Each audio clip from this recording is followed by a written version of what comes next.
처장의 브리핑 있겠습니다. 안녕하십니까. 금융위원회 사무처장 김용보입니다. 1월에만 우리 금융위 업무계획 브리핑으로 여러분 3번이나 만나뵙게 되었습니다. 반갑습니다. 금융위는 지난 1월 14일과 18일 두 차례에 걸쳐서 관계부처 합동으로 업무보고를 하였습니다. 제1차 업무보고는 기재부 등과 합동으로 가계부채, 기업부채 등 리스크 관리에 관한 내용을 보고드렸습니다. 제2차 업무보고는 미래부, 문체부 등과 함께 창조경제와 문화융성 관련 내용이었습니다.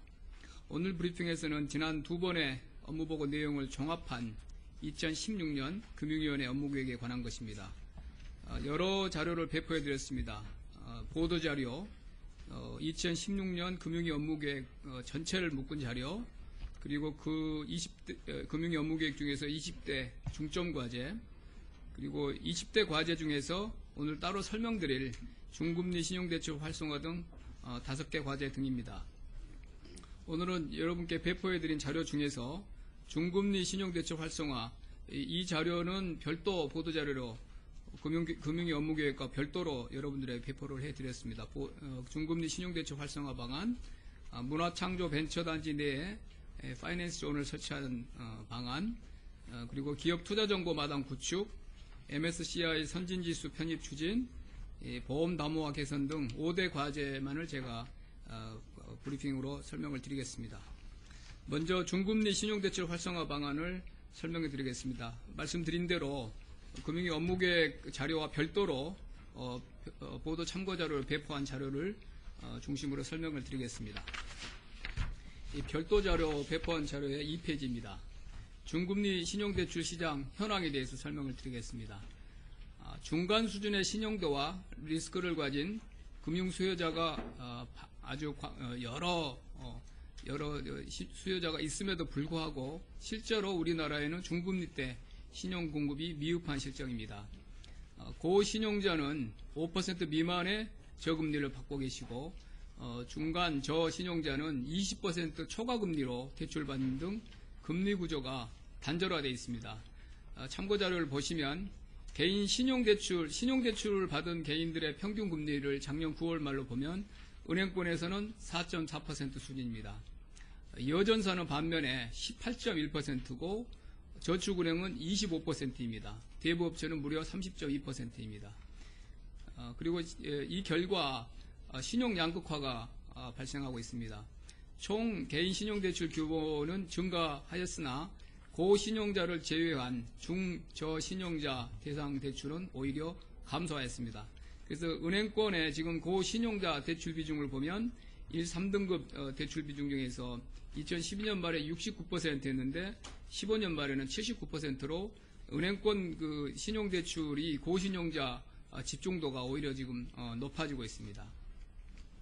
최근에 인터넷 전문은행 예비인가 등으로 중금리 상품 출시가 증가하는 추세이나 대출 총액 등의 측면에서는 아직까지 활성화되지 못한 상황입니다.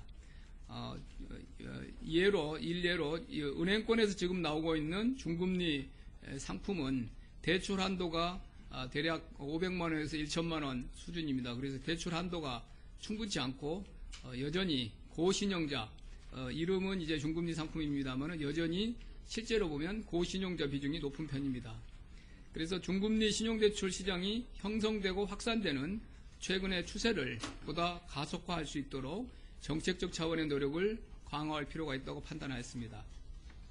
중금리 신용대출의 미흡한 원인을 몇 가지 말씀드리겠습니다.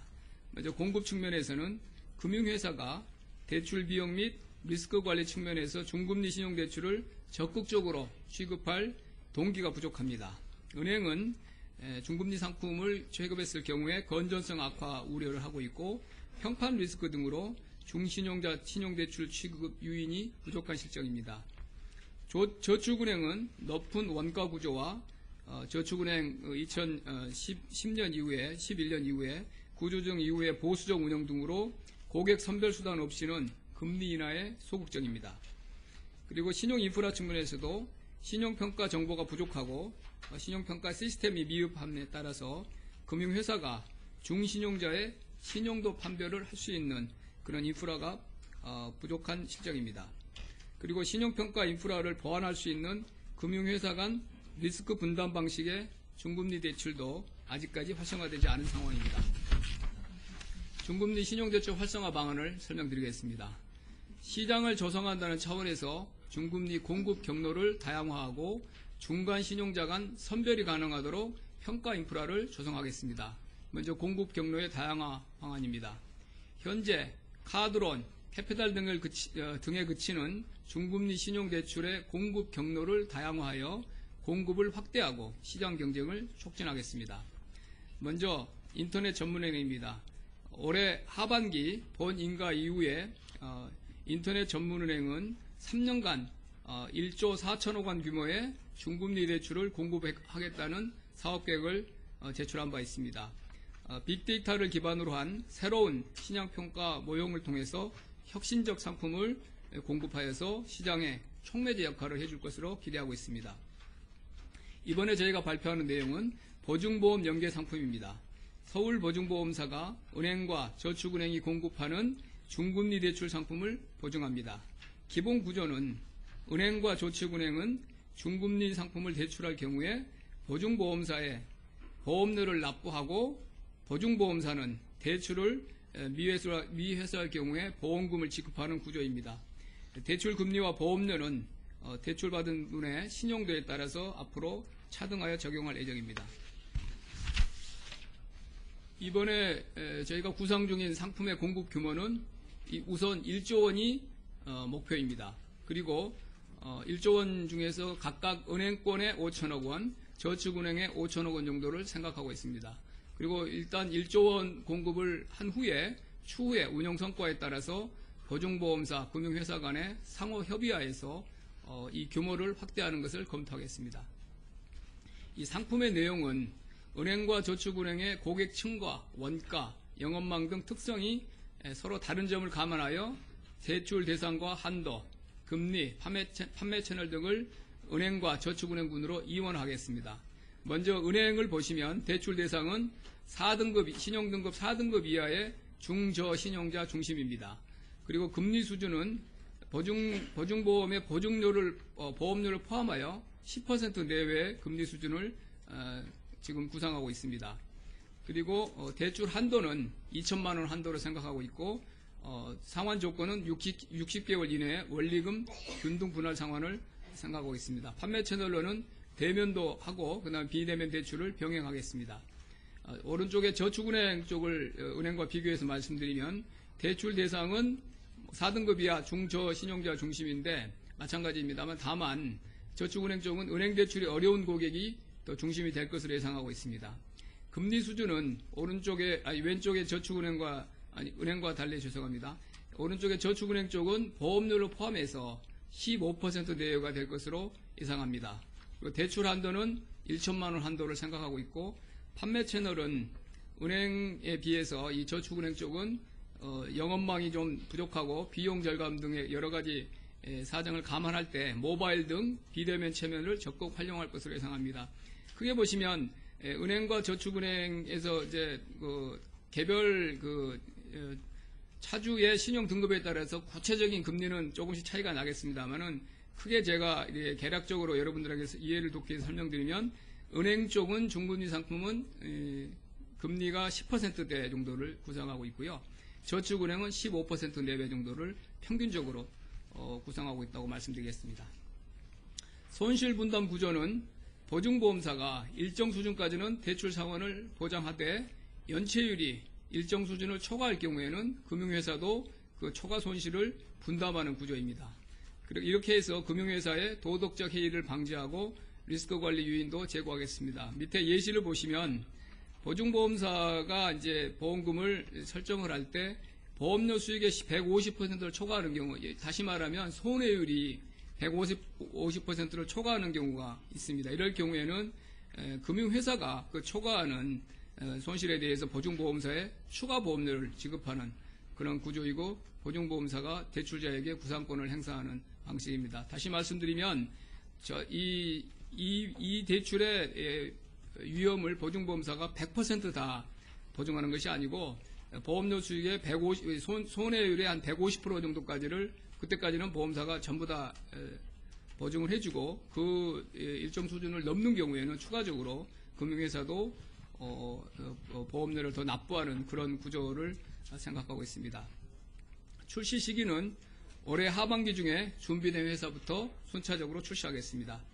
참여할 금융회사는 보증보험사와 자율적인 협의를 통해서 결정을 하고 상품 구조는 출시 이후에도 탄력적으로 운영을 하겠습니다. 예를 들면 매 분기별로 공급 규모, 그 다음에 새로 이런 중금리 상품을 통해서 대출받은 분들의 연체율 등을 모니터링하고 대출 승인 기준이나 상품 구조를 계속 수정 보완해 나가겠습니다. 기대 효과는 금융회사 간의 리스크 분담 방식의 자발적 참여를 통해서 초기 중금리 대출 시장을 조성할 수 있고 중금리 대출 시장의 노하우를 더 축적해 나갈 수 있을 것으로 기대합니다. 그리고 상환, 연체 등의 데이터 축적에 따른 신용평가 역량이 제고되고 참여 회사에게는 새로운 상업적인 수익 기반으로 자리매김할 수 있을 것으로 기대합니다. 두 번째는 은행과 저축은행의 연계 영업 활성화 방안을 설명드리겠습니다. 현재도 은행과 저축은행 간의 연계 영업이 일어나고 있습니다. 그렇지만 현재 시스템에서 소비자와 금융회사의 참여 요인을 확대하겠습니다. 지금 연계대출 이용자에 대해서는 신용등급이 하락됩니다. 예를 들면 은행에 가서 상담을 하시다가 결국 이제 저축은행 쪽으로 권유가 돼서 저축은행 쪽에 가서 대출을 받게 되면 평균 개인의 신용등급이 1.7등급 하락합니다. 그래서 앞으로는 캐피탈 수준, 캐피탈사 쪽으로 가서 대출 받는 분은 평균 신용등급 하락 폭이 1.1등급으로 더 적습니다. 그래서 앞으로는 캐피탈 수준으로 신용등급 하락을 좀 더 완화해서 좀 더 하락폭을 좀 줄여줄 수 있도록 그렇게 지도를 하겠습니다. 그리고 은행의 서민금융평가에 이런 은행과 저축은행 연계대출 실적을 반영을 하고 은행계뿐 아니라 비은행계 저축은행도 연계 영업을 참여를 유도하겠습니다. 지금 별도의 저축은행을 가지고 있지 않은 우리은행과 저축은행 중앙회에서 전략적 업무 제휴 추진을 지금 서로 협의 중인 것으로 알고 있습니다. 신용평가 인프라 확충입니다. 신용정보 집중 공유 범위를 확대하고 신용평가 체계를 개선하여 중신용자 신용평가를 보다 정교화하겠습니다. 정보 제공 강화입니다. 대부업 정보공유 확대를 추진하겠습니다. 지금 CB사가 보유하고 있는 대부업의 이력 정보가 있습니다. 취급 기관명, 취급 대출액, 연체금액 등 이력 정보를 저축은행과 공유하겠습니다. 현재는 대출 잔액이나 연체여부 등 아주 기본적인 정보만 공유하고 있습니다. 그리고 두 번째로 신용정보 집중기관이 가지고 있는 대부업 정보를 업권 간에 공유하겠습니다. 우선적으로 대부업과 유사하게 그래도 이용할 가능성이 가장 높은 저축은행권부터 순차적으로 신용정보 집중기관의 대부업 정보를 공유해 나가겠습니다. 그리고 저축은행 간 중복대출 신청 등이 실시간 파악되도록 시스템을 개선하겠습니다. 신용평가 체계 개선입니다. 개인 신용정보 비식별화 지침 마련 등을 통해서 지난번에 설명을 드렸습니다만 빅데이터 분석을 활성화하고 저축은행이 다양한 여신평가 모형을 활용할 수 있도록 중앙회 여신평가 시스템을 다양하게 하겠습니다. 제도적 지원 사항입니다. 중금리 신용대출 확대 유도를 위해서 제도적 지원을 강화하겠습니다. 일단 중금리 대출 실적을 아까 말씀드린 대로 은행 서민금융평가에 반영을 하고 저축은행 의무대출 비율 산정 시에 우대하여 적용하겠습니다. 그리고 금융상품 한눈에라고 금융상품 통합 비교공시 사이트가 있습니다. 여기에 업권별 중금리 대출 상품을 별도 공시하겠습니다. 그리고 저축은행의 금리 운영 상황을 점검하겠습니다. 신용도별로 금리 현황을 업무 보고서에 포함하도록 하고 점검하고 점검하고 있습니다. 지금 금리 차등화 관련해서 경영 지도 기준을 신설하는 것을 검토하겠습니다. 이번에 새로 이 중에서 중금리 상품 중에서 새로 도입되는 보증보험 연계 중금리 상품은 서울보증보험과 은행연합회, 저축은행 중앙회 MOU를 2월 중에 체결을 해서 참여 금융기관 간의 구체적인 상품의 구조에 대해서 논의하는 TF를 구성해서 2월부터 운영을 하겠습니다. 그리고 이 모든 그 상품 설계에 대한 협의가 마무리되면 준비된 금융회사부터 올해 하반기부터 이 보증보험 연계 중금리 상품을 순차적으로 출시하겠습니다. 기타 사항은 상반기 중에 방안을 확정하고 하반기 중에 조속히 시행하겠습니다. 이 중금리 신용대출 활성화 방안에 대해서는 저희가 이 보도자료는 간략하게 제가 지금 설명을 드렸고, 이 본 페이퍼가 있고요. 그 다음에 이 본 페이퍼 뒤에 중금리 신용대출 활성화 관련 Q&A가 있습니다. 11개 질문에 대한, 궁금하신 사항에 대한 참고 자료를 별도로 배포했기 때문에 이 자료를 보시면 아마 대부분의 궁금한 사항이 다 포함되어 있을 겁니다. 그래서 추가적으로 이 11개 질문사항에 제가 추가적으로 보완할 부분 혹시 질문해 주면 설명을 드릴 거고, 그 다음에 이 11개에 포함되어 있지 않는 다른 질문사항도 나중에 혹시 있으시면 저에게 질문하시면 추가로 설명을 드리겠습니다. 두 번째, 주요 정책 설명 자료, 제가 말씀드린 5개 과제 중에서 중금리 신용대출 활성화 방안의 이 별도 자료를 설명을 드렸고요. 다시 주요 정책 설명 자료라고 이렇게 5개 모아놓은 그 자료를 중심으로 제가 나머지 4개에 대해서 간략히 설명을 드리겠습니다. 두 번째, 문화창조벤처단지 내에 파이낸스 존 설치하는 방안입니다. 추진 배경은 문화 콘텐츠 사업을 미래 신성장 동력으로 육성 추진하겠습니다. 문화 콘텐츠는 부가가치 창출효과가 높은 핵심 성장 산업입니다. 그리고 제조업과 서비스업 등과 융복합을 통해서 다른 산업의 발전을 견인할 수 있는 사업입니다. 문화 콘텐츠의 가시적 성과를 위해서는 기획 단계에서부터 제작, 사업화의 전 과정에 거쳐서 금융기관과 지속적인 접점을 형성할 필요가 있습니다. 그래서 창작 소재를 선별하고 시나리오 등 제작 기획 단계에서부터 금융 자문을 병행하면서 적극적으로 자금을 지원하겠습니다. 여기 지금 이 옆에 있는 청계천에 가면 옛날에 관광공사 건물이 있습니다. 그 안에 최근에 문화창조벤처단체가 조성이 됐습니다. 그 문화창조벤처단체 내에 문화 콘텐츠 특화 파이낸스 존을 설치하고 입주기업 등에 대한 정책금융 지원을 추진하겠습니다. 문화 콘텐츠 특화 파이낸스 존 운영 방안입니다. 문화 콘텐츠 기업의 금융 접근성 제고를 위해서 말씀드린 대로 문화창조벤처단체 내에 문화 특화 파이낸스 존을 2월 2일 날 설치하겠습니다. 그래서 크라우드 펀딩 및 금융 상담 서비스를 제공합니다. 먼저 크라우드 펀딩 지원입니다. 크라우드 펀딩 제도를 소개하고 컨설팅 실시 등 크라우드 펀딩을 통한 자금 조달 과정을 예탁원 직원이 상주하면서 원스톱으로 지원할 예정입니다. 그리고 금융 상담 내용입니다. 정책금융기관의 문화 콘텐츠 전문 심사역을 파견하여서 내신 있는 금융 상담 서비스를 현장에서 추진하겠습니다. 금융 지원입니다. 문화산업 완성, 현재 기술신용보증기금이 문화산업 완성 보증 프로그램을 지금 운영하고 있고요. 그 다음에 기업은행에서는 문화 콘텐츠 강소기업 육성사업 등 이런 상품들이 있습니다. 이런 특화 정책금융 상품을 우선 지원하겠습니다. 금융 솔루션 지원입니다. 정책금융과 벤처캐피탈 등 다양한 참여기관 협업을 통해서 금융 애로를 해소하는 금융데이, 창조금융톡 등을 운영하겠습니다. 개별 금융기관이 지원하기 어려운 기업에 대해서 금융기관 합동으로 솔루션을 제시하는 금융데이를 주 1회 원칙적으로 운영을 하겠습니다. 월 1회 그리고 문화 콘텐츠 기업인, 민간 벤처캐피탈 등을 초청하여 네트워킹 형성을 촉진하는 창조금융톡을 운영하겠습니다. 사실 지난 2년간 우리 금융위에서 D캠프나 이런 관련해서 이제 스타트업들 관련 행사를 많이 했는데 올해는 이 문화융성, 문화 창조 관련 콘텐츠 그런 벤처 행사를 저희가 많이 하고 이 아까 말씀드린 문화창조 벤처단지 옆에 있는 그 건물에서도 저희가 여러 행사를 지금 개최할 것으로 그렇게 구상되어 있습니다.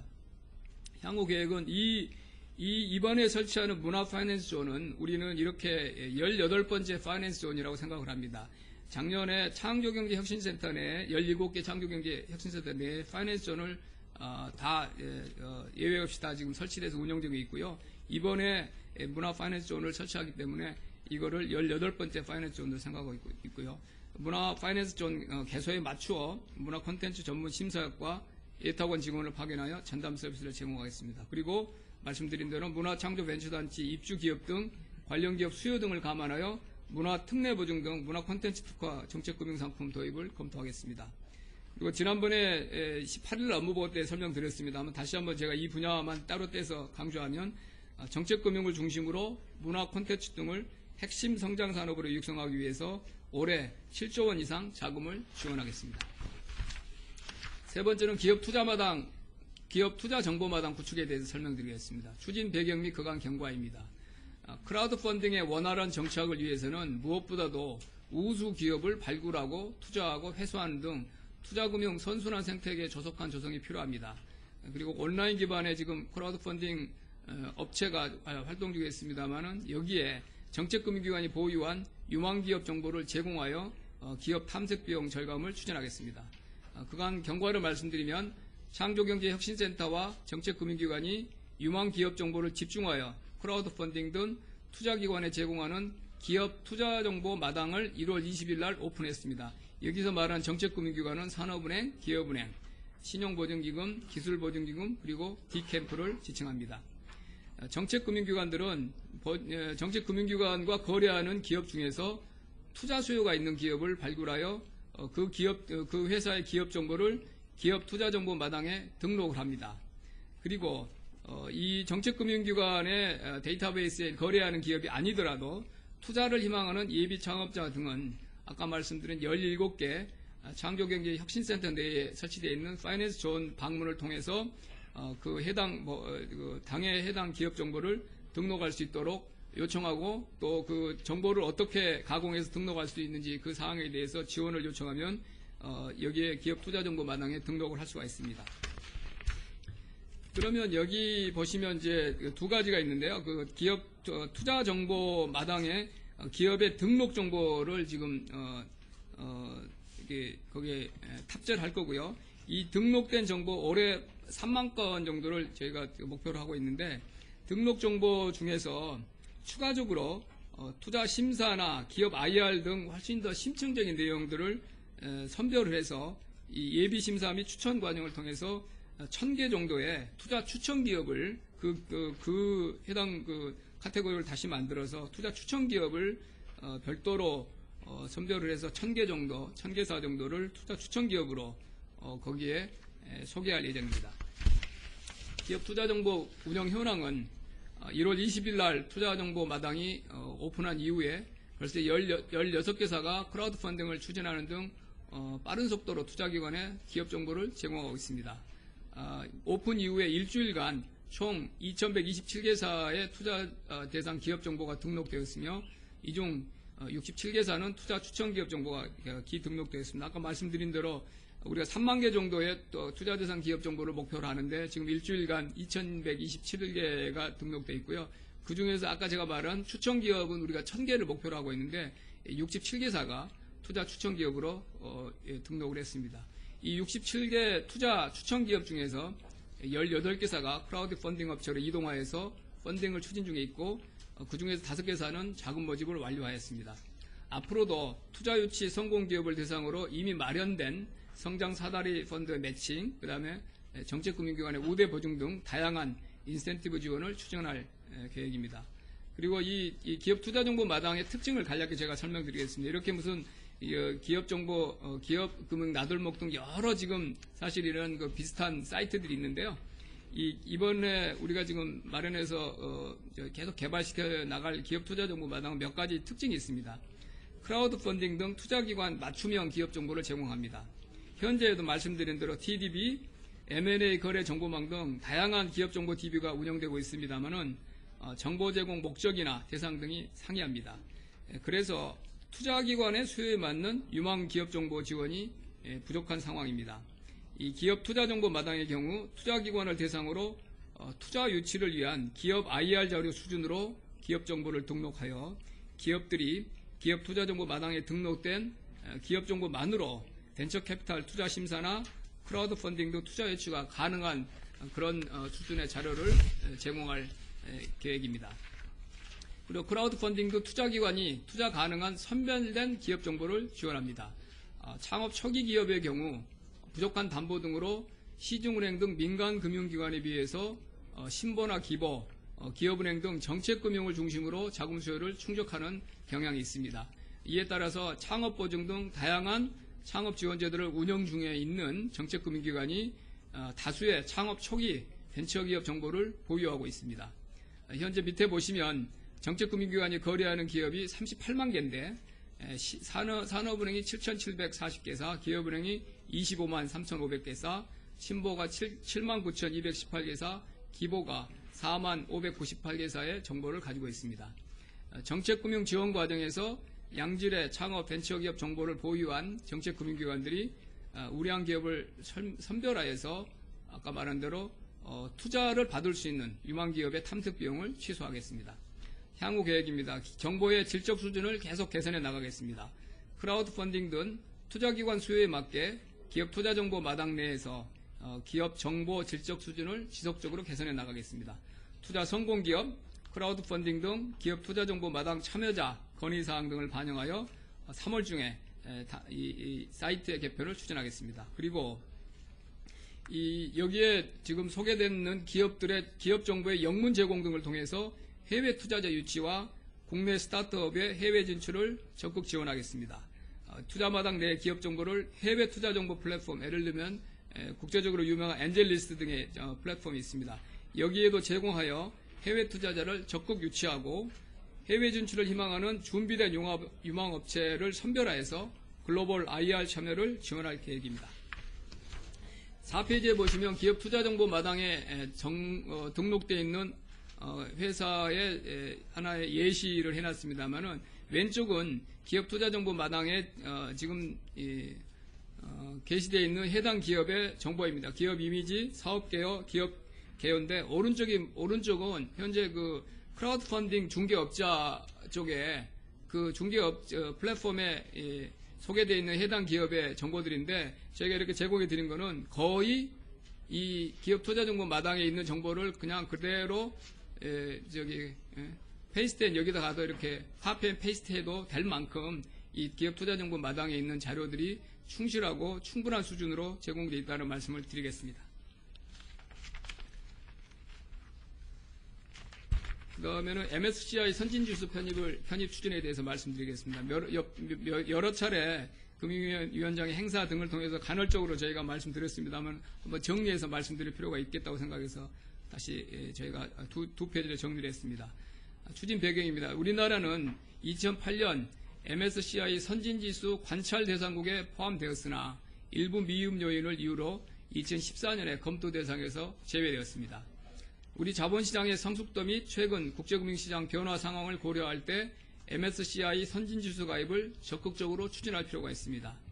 우리 자본시장의 성숙도에 부합하는 국제적인 평가를 확보하고 대외 불안 요인 발생에 따른 급격한 자본 유출입을 방지하기 위해서 안정적인 투자가 이루어지는 선진시장으로 분리될 필요가 있습니다. 특히 신흥국 시장에서 중국의 비중이 급속히 증가하는 점을 고려할 때 중국 시장과 차별화되는 효과도 기대할 수 있습니다.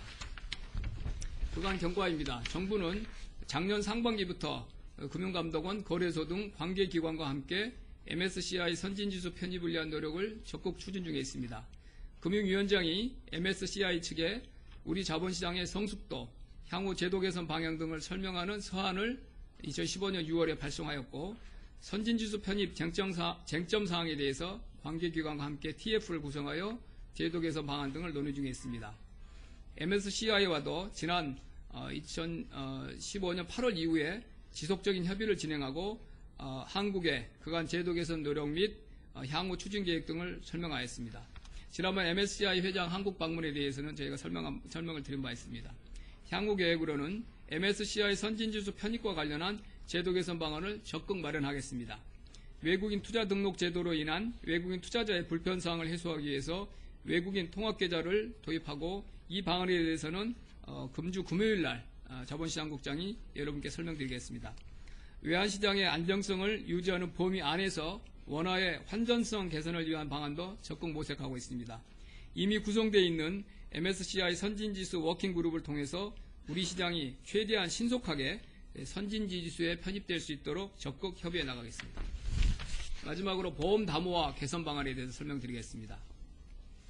다양한 보험 상품을 온라인으로 직접 비교 검색하고 가입까지 연결시키는 보험 담화 온라인 보험 슈퍼마켓이 출범하여서 현재 일평균 7,000명 이상이 지속적으로 접속을 하고 있고 여기에 대한 많은 또 여러분들이 기사를 써주셨습니다. 보험사들이 경쟁적으로 기존보다 약 15% 이상 저렴한 인터넷 전용 자동차 보험을 신규로 출시하고 있습니다. 다만 출범 당시에 일부 상품의 경우 전산 시스템 구축 기간 등을 감안하여 우선 보험 담화에 출시하되 추후에 보완키로 작년 11월 23일 날 보도한 바 있습니다. 자동차 보험은 개인별 특성이 충분히 반영되지 않아 실제 보험료와 차이가 발생하고 여행자 보험 등 일부 보장성 보험은 보장 내용이 다소 다른 상품 간에도 보험료를 비교하는 그런 아쉬움이 있었습니다. 앞으로 실제 보험료를 비교하고 쉽고 간편하게 이해하고 가입할 수 있도록 이 보험 담화를 개선해 나가겠습니다. 그 개선 방안의 가장 큰 특징은 실제 보험료를 비교하게 하고 온라인 채널 상품을 활성화하는 내용입니다. 2015년 11월에 오픈한 보험 담화의 기능을 아까 말씀드린 당초 우리가 발표한 대로 개선해 나가겠습니다. 먼저 자동차 보험 실제 보험료 조회 기능 탑재입니다. 현재는 개인별 특성이 반영되지 않아 사고 이력이나 차량의 연식, 운전자 범위 등에 따라 실제 보험료가 차이가 발생합니다. 왼쪽에 보시면 현재 지금 보험 담화에 입력 가능한 그 항목이 차종은 5개, 그 다음에 가입 명령은 6개로 분류가 되어 있고요. 가입 경력 2단계, 그 다음에 연령 특약도 3단계, 운전자 범위 3, 그 다음에 3단계 성별 남녀, 물론 성별은 남녀밖에 없습니다만 자차 가입 여부 등 이 항목이 이렇게 분류 항목이 충분하지 않아서 이 조합을 하면은 약 2,000개 정도의 비교 가능 조건이 나오는데 앞으로 개선 쪽은 세부 차종이나 연식, 운전자 범위, 사고 이력 등을 반영하여 개인별 실제 보험료가 산출되는 시스템으로 구축하겠습니다. 그래서 변경된 쪽을 보시면 차종은 6개로 가입 연령은 71개로 거의 이제 실제 나이 촘촘하게 다 할 수 있고요. 가입 경력도 4단계로 확대를 하고 연령 특약, 운전자 범위, 성별, 차량 연식도 새로 들어가게 되는 거고요. 차명 등급, 그 다음에 가장 중요한 것이 할인 할증 요소들이 있습니다. 사고, 그 다음 본인의 어떤 그 여러 가지 특성들이 있거든요. 그 할인 할증 53개 항목, 그 다음에 담보 가입 금액, 배기량 등 약 20개 위험 요소가 새로 추가됨으로써 이 항목이 지금보다 훨씬 더 새로운 항목이 들어가고 또 기존의 항목도 그 카테고리가 더 세분화돼서 이렇게 되면 비교 가능 조건 개수가 약 30억 개로 됩니다. 그래서 실제 본인이 지금 가입할 때 이렇게 TM이나 그런 걸 통해서 할 때 그 조건들이 지금 보험 담화에서 통해서 다 조회가 될 수 있도록 그렇게 기능을 개선하겠습니다. 두 번째는 온라인 채널에 맞는 간편하고 표준화된 상품 개발입니다. 현행은 보장 내용이 상이한 일부 상품 간에도 단순 보험료 비교로 소비자가 오해를 할 수 있는 소지가 있습니다. 앞으로 온라인 채널에 적합하도록 동일한 보장 내용을 가진 상품 간에만 보험료 비교를 추진하겠습니다. 그리고 이렇게 이와 별도로 종합 컨설팅이 필요한 복잡한 설계사 채널 상품과 명확하게 차별화돼서 보험 담화를 운영하겠습니다. 그리고 세 번째, 보험 담화를 핸드폰 등 모바일로도 이용할 수 있도록 개선하겠습니다. 그리고 인터넷 포털 등과 연계하여 보험상품 비교 창구를 확대하겠습니다. 현행은 보험료 등 보험상품에 대한 공시정보를 보험협회만 보유할 수 있도록 되어 있어서 보험담화의 정보 공유, 공개가 불가능합니다. 현재 보험담화 사이트에 들어가야 되는데 앞으로는 이 정보를, 비교 정보를 인터넷 포털 사이트 등에 개방함으로써 이용자의 편의성과 접근성을 제고해 나가겠습니다. 이렇게 보험담화를 개선하면 기대 효과는 보험료 경쟁 촉진입니다. 자동차 보험 실제 보험료 및 보장성 보험의 보장 범위 표준화가 이루어질 경우에 보험료 경쟁이 보다 촉진될 것으로 예상합니다. 보험 담화를 통한 보험료 경쟁으로 일부 보험 상품은 보험료 하락 요인으로 작용하고 있습니다. 온라인 자동차 보험은 아까 말씀드린 대로 15.4% 내지 17.6% 정도 인하된 상품이 속속 출시되고 있고, 사망보험도 보험료가 25% 인하된 상품이 출시되고 있고, 연금저축성 보험도 1차년 환급률을 최대 37.6%포인트까지 개선한 상품들이 출시되고 있습니다. 온라인 채널 상품 활성화입니다. 복잡하고 어려운 상품보다는 온라인 채널에 적합한 단순하고 간편한 상품이 출시되는 등 소비자 선택권이 확대될 것으로 기대합니다. 설계사 채널과는 뚜렷하게 차별화된 상품이 출시되므로 채널 간의 다른 판매 전략을 통해서 상생할 수 있는 여건도 마련될 것으로 기대합니다. 향후 계획입니다. 자동차 보험 실제 보험료 조회 시스템을 2, 4분기에 오픈하겠습니다. 시스템 업무를 정의하고 세부 전산 시스템 개발, 보험 담보와 실제 보험료 조회 시스템을 오픈하겠습니다. 주요 검토사항으로는 보험업체, 보험개발원, 보험회사 간 시스템을 연결해야 되고 2천만 갱신계약 조회기간 단축입니다. 현재는 이제 1개월 자동차 보험 만료 1개월 전에만 조회할 수 있는데 앞으로는 어느 시기에나 그 만료 시기 1개월 전과 관계없이 조회 시간을 단축할 수 있는 시스템으로 궁극적으로 개편하겠습니다. 온라인 채널용 단순 기본형 상품과 보험료 비교는 2, 4분기에 새로 시작하겠습니다. 그리고 아까 말씀드린 보험 담화를 모바일 버전으로 이용할 수 있도록 하는 것도 2, 4분기에 2, 4분기부터 시작을 하겠습니다. 그리고 인터넷 포털과 연결해서 이 보험 상품을 비교할 수 있는 것도 마찬가지로 2, 4분기에 시행을 하겠습니다. 그리고 보험 담화와 비교 이렇게 업그레이드 버전을 출시한 다음에 소비자 만족도를 3, 4분기에 다시 실시해서 소비자의 건의사항이나 반응 등을 반영하여 새롭게 또 개선 방안을 구상을 하겠습니다. 이상 제가 5가지 추가 설명 자료에 대해 설명을 드렸고요. 혹시 질문 있으시면 제가 답변을 드리겠습니다.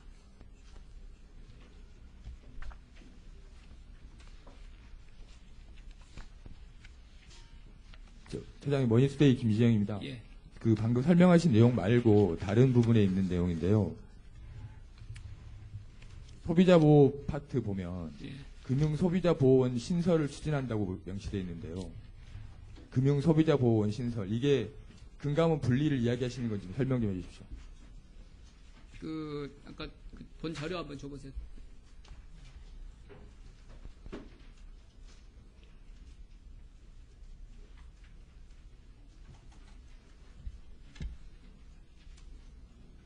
그렇게 파격적인 내용은 없는 것으로 제가 확인했는데 한번 다시 한번 보겠습니다. 어떻게 문안이 되어 있는지. 이게 대통령 공약이니까 법안이 좀 다른 상태에서 원론적인 이야기를 했습니다.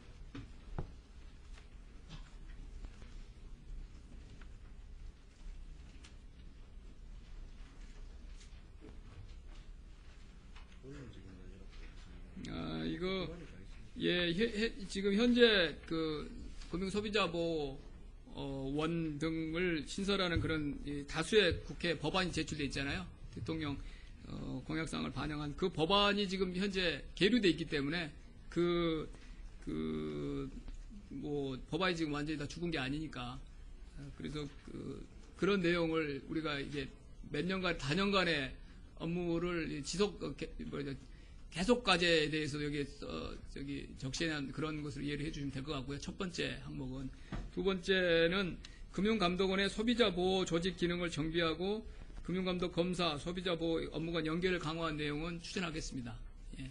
그래서 금융소비자보호원 신설 추진은 아까 말씀드린 대로 관련 내용들이 국회 법안이 제출돼 있어서 현재 계류되어 있는 사항들을 우리가 계속 과제로 그냥 적어놓은 내용으로 이해를 해주시면 될 것 같고, 두 번째, 올해 구체적으로 실제 실제로 정책 개선이 이루어진 내용은 금융감독원의 소비자 보호 조직 기능을 정비하는 내용입니다. 예.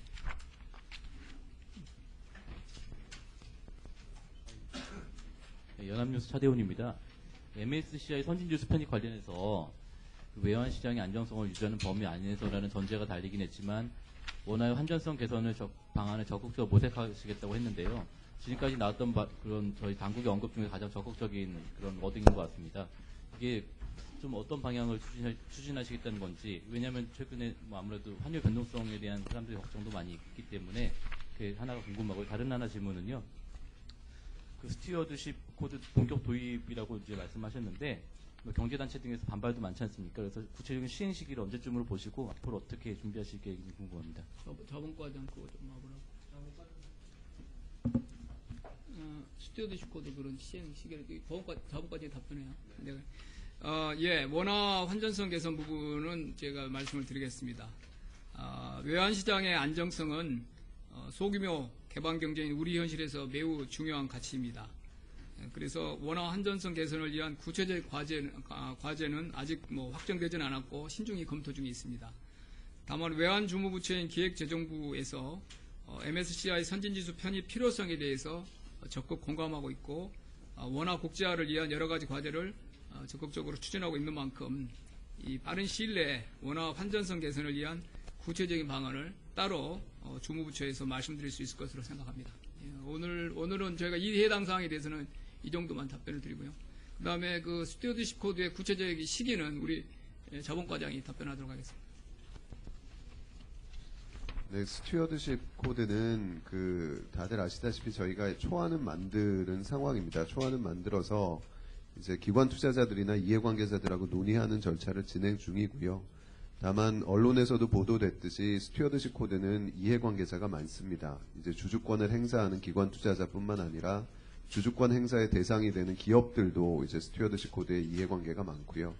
그래서 저희가 다양한 이해관계자들한테 의견 수렴을 해서 스튜어드십 코드가 이제 사회적인 합의를 기반으로 시행되는 게 중요하다라고 저희는 생각을 하고 있고, 그래서 여러 이제 기관 투자자들뿐만 아니라 그 기업들과도 지금 이해관계를 조정하는 작업을 하고 있습니다. 그래서 대한상이라든지 정경련 등 이제 기업하고 이제 좀 논의를 하고 있는 과정이고요. 그런 거를 통해서 합의가 이루어지면 최대한 빨리 저희가 도입해서 시행하려고 하고 있습니다. 지금 상황에서 구체적으로 언제 시행을 하겠다라고 딱 이제 정해서 말씀드리기는 어려운 상황이고요. 다만 합의를 최대한 이해관계자가 합의를 이루는 게 우선이다 말씀드리고 최대한 신속하게 시행을 하겠다 정도 말씀을 드리겠습니다.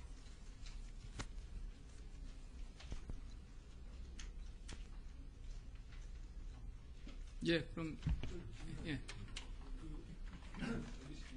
예.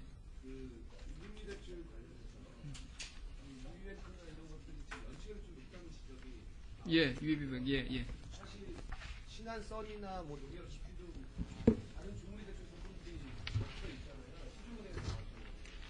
그거에 대한 연체율 같은 게 시가 있는지 기존 주담대나 신용대출 워낙 낮으니까 그거에 비해서 좀 어떤지. 예, 자료가 다 제가 지금 당장 우리 신진장 과장한테 제출하고 있습니다. 근데 기본적으로 주담대하고는 너무나 다른 거고요. 주담대는 이제 담보고 여기는 신용대출이니까 이제 주담대와 이쪽 신용대출은 판이하게 다른 연체율을 가지고 있고, 그 신용대출 중에서 한 5% 이렇게 은행의 통상적인 4 내지 5%의 그 금리와 이번에 나온 그 연계된 상품들 한 9 내지 10%대 그때 그 연체율은 또 많이 차이가 납니다. 훨씬 높죠, 거기에 비해서. 두 자릿수 연체율 나오는 데도 있고. 그래서 그 은행별로 지금 현재 출시돼서 제공되고 있는 중금리 상품의 연체율을 자료를 김 기자님한테 제공해 드리겠습니다. 결국은 이게 지금 중금리 상품이 우리가 오랫동안 사실 이 중금리 때 사실 그 신용 등급으로 보면 이 진짜 나이스 신용평가 그 자료를 보면 13등급이 제가 잠깐 아까 자료를 좀 보겠습니다. 이 숫자들을 좀 말씀드리려고 그러는데요. 우리 나이스 통계에 보면 소비자 약 한 1,500만 명에 대해서 신용 등급이 있는데 1에서 3등급이 534만 명이더라고요. 비중으로 보면 30% 조금 넘게 되고. 근데 대부분 이 1, 3등급만 지금 은행권이라 이용을 하고 있고 4에서 7등급이 무려 698만 명으로 가장 많습니다. 45% 정도 이 4 내지 7등급인데 4 내지 7등급도 금융거래를 하고 있지만 사실은 이 비중에 비하면 현저하게 낮은 사람들이 지금 이제 은행이나 지금 여신 그다음에 저축은행을 통해서 거래하고 있거든요. 그래서 우리는 이 중금리 때에 이 가장 두터운 신용 등급이 있는데 실제 이용하는 그 상품들은 다양하지 않고 비중도 보면은 그 금리 때별로 훨씬 더 위쪽으로 지금 편중돼 있거든요. 그래서 이쪽을 지금 나와 있는 개별 금융기관들의 여러 상품들이 출시되고 이보다는 훨씬 더 과감한 상품을 좀 만들어야 되겠다는 생각을 해서 보증보험과 연계된 상품을 구성하게 된 거고요.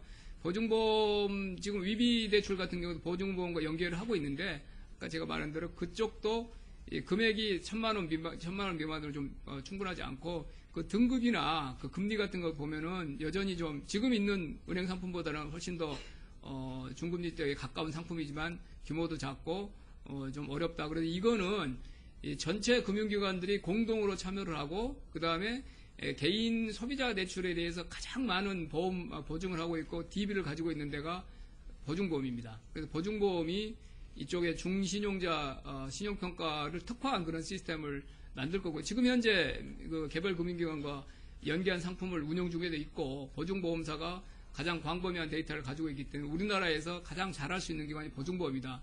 그래서 지금 이번에 우리가 보증보험 연계 상품을 지금 민간에 있는 상품도 있죠. 그렇지만 그것과 차별화된 상품을 만든 것이고요.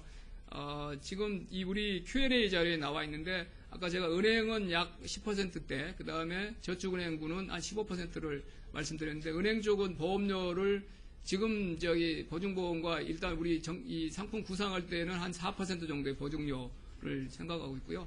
은행 쪽은 저축은행 쪽은 7%대 정도의 보증료를 하면 10%대 은행, 그 다음에 저축은행 15%대 상품을 은행에 대해서는 2천만 원 한도, 그 다음에 저축은행에 대해서는 1,000만 원 한도를 만들 수 있겠다고 지금 일단 저기 가장 구상 단계에서 보증보험과 지금 이야기를 한 것이고요.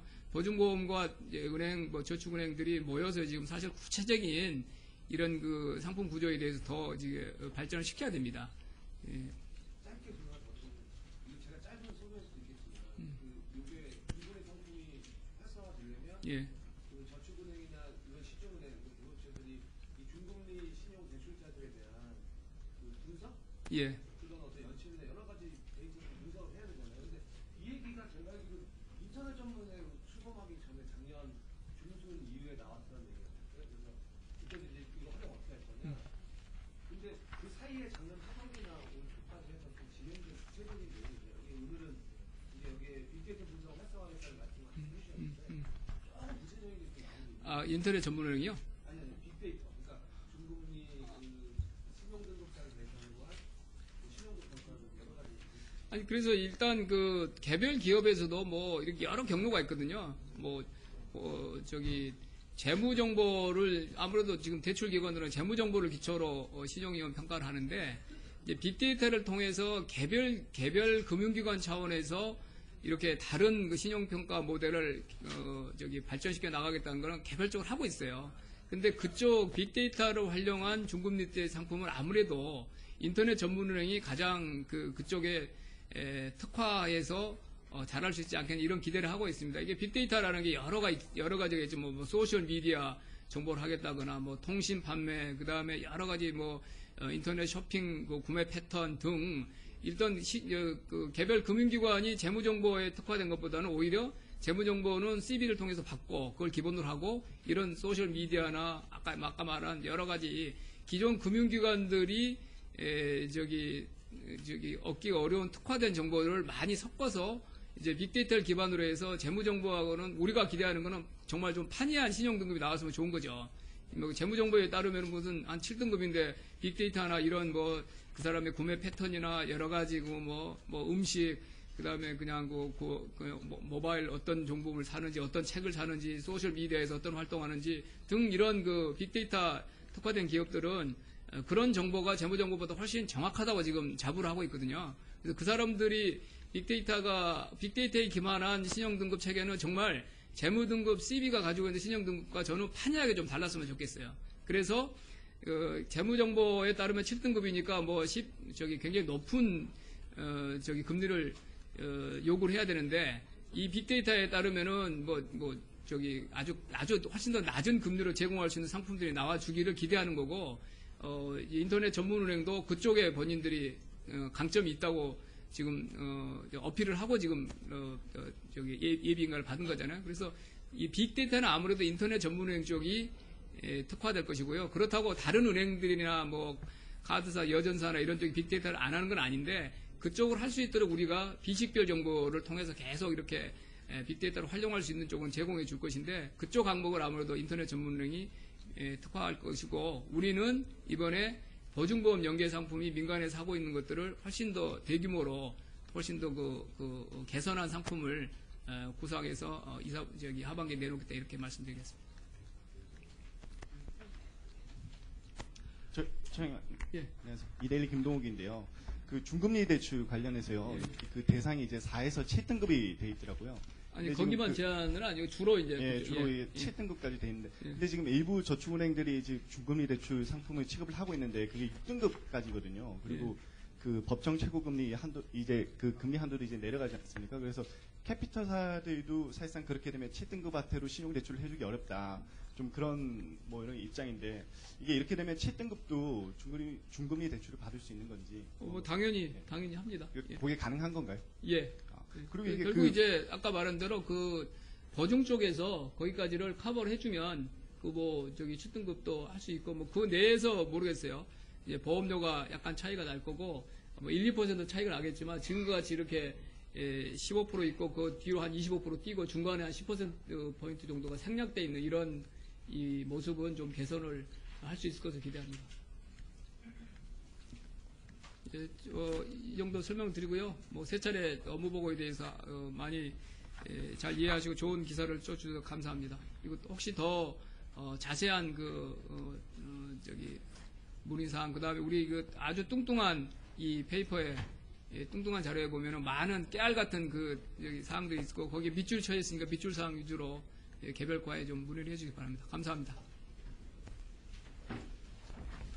이상으로 브리핑을 마치겠습니다. 참고로 그 채무조정 제도하고 그 MSCI 같이 있는 외국인 투자 등록 제도는 각각 목요일하고 월요일자로 이제 그 보도 가능합니다. 그래서 그 엠바고는 지켜주시기 바랍니다.